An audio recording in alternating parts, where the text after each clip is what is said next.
It's not every day that one gets to hang out on the travel bus of an Olympic athlete. In fact, it's not every day that one can catch up with someone who's competing around the globe, especially someone as fast as U.S. skier Julia Mancuso. But last month, that's exactly what happened when our own Robin Carlin caught up with Mancuso for the Mile High interview.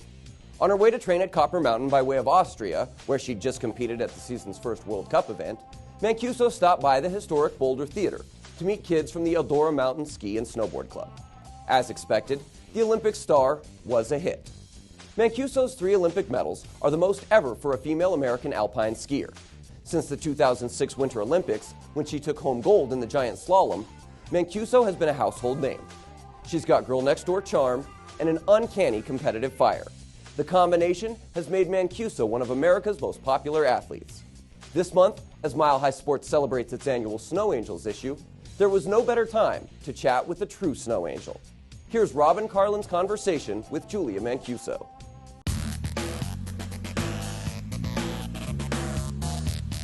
You've won several World Cup races. You've medaled at the World Championships a handful of times. You are, gold medal winner at the 2006 Olympics, a 2-time silver medalist at the 2010 Olympics. But what has been your crowning achievement?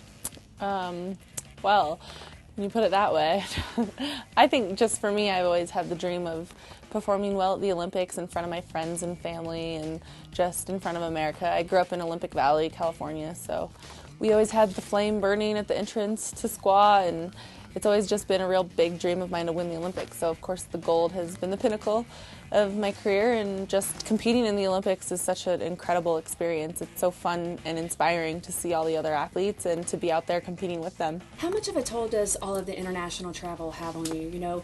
You're getting on a plane, you're traveling across the world, and then you have to ski on top of that. How do you get ready for the international competition? It's definitely hard to jump off the plane and race the next day.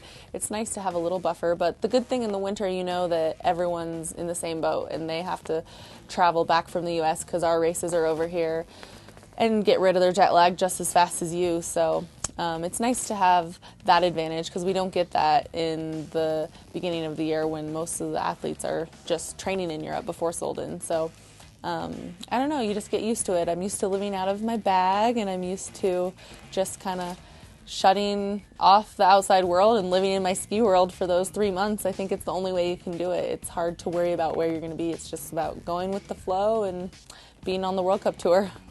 Where's your favorite place to travel? I love traveling to Italy. It's just really fun, and they have great food, and I guess my Italian roots. I have a lot of Italian fans with the last name Mancuso. You can't go wrong there. Let's go back to when you were 15. Here in Colorado at Copper Mountain, you're making your first World Cup appearance. Was that kind of overbearing, a little how challenging was that at such a young age? Well, I think racing my first World Cup was more exciting, and just the way I was more like, oh wow, there's a great opportunity, so I just wanted to beat someone. I started like second to last, and I just said, as long as I don't finish last, then it's a job well done, and I can watch and admire all these amazing athletes. So that's kind of what I did. I was really, really nervous, and I made it to the finish. Did you ever dream you'd be where you are today? I always wanted to win an Olympic medal, and so I guess I dreamed that it was possible and that I wanted to be there, but I didn't know exactly how extensive the World Cup circuit was and how much time it took, and I never knew this could actually be my job, so I think that's really cool. People have juxtaposed you and Lindsey Vonn as enemies, in the Vancouver Olympics. It was a big story amongst the media circle. How overblown was all of that?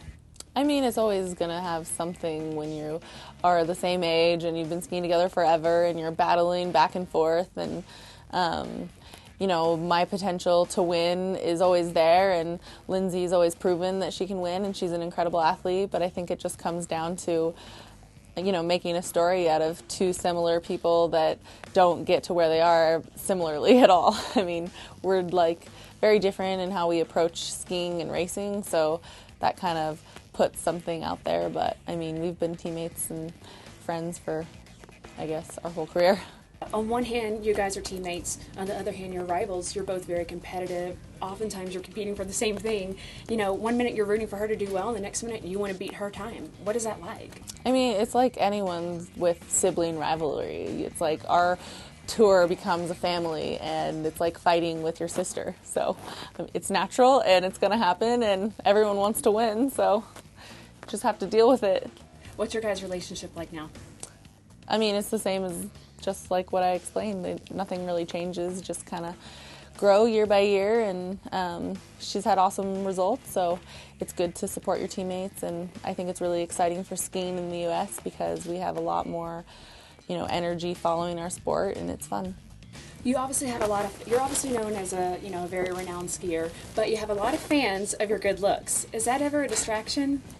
I mean, I think it's really awesome to be a female athlete. I think it's really nice to be able to communicate, I think, to young girls and just females alike that, it's you're allowed to be yourself. I think that's basically what it comes down to, and feel comfortable in your own skin, no matter what shape, size, or,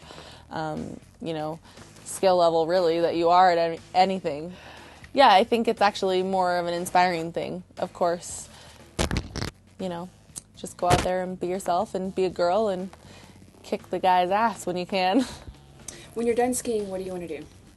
Oh, there's so many things I want to do when I'm done skiing, and I guess it's hard to figure out exactly what, but I definitely want to ski forever, and that'll be something that will maybe not be racing, but that'll be a part of my life, and I've always been interested in designing stuff, so I'm hoping to be able to, anything from the gym to designing underwear. I have an underwear line is something that I want to do, so we'll see.